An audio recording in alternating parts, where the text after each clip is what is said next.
Very big question. So let's break it down. So I think to start it, when I was in undergrad, I did this AmeriCorps program called Jumpstart, which is at the time was a 3 to 5 year old.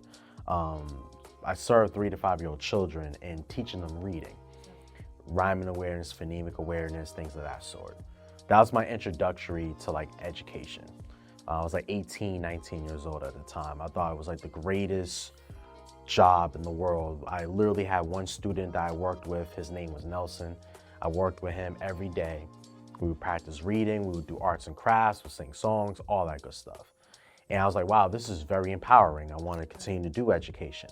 But when I was in undergrad at UMass Boston, my major was in business, accounting, and finance. And a lot of people at the time were like, hey, why are you doing education? You're not gonna make any money doing education. Go to business, you're gonna make money. You're gonna live a fruitful life, yada, yada, yada. And so being young, naive, and lack of experience, I'm like, yeah, that sounds right. Why would I do education when, I can make a lot of money in business? So long story short, graduate with my business degree and began working in a Big Four accounting firm. But while I was there, I didn't really enjoy that work. It wasn't passion. It wasn't something I was waking up every day like, can't wait to go into work and do.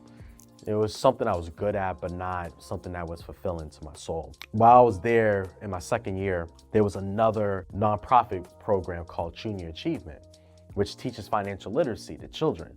And in this particular region, it focused on the greater Boston area. So it was my introduction to being in the classroom, teaching second graders and third graders, fourth graders, fifth graders, what it means to run a business, what it means to, engage in, in revenues and expenses and things like that. And it was there, I was like, wow, this is way cooler to be in the cubicle from 7 a.m. to 11 p.m. doing taxes for people that I do not know. And so that's when I decided to leave my job and go into teaching.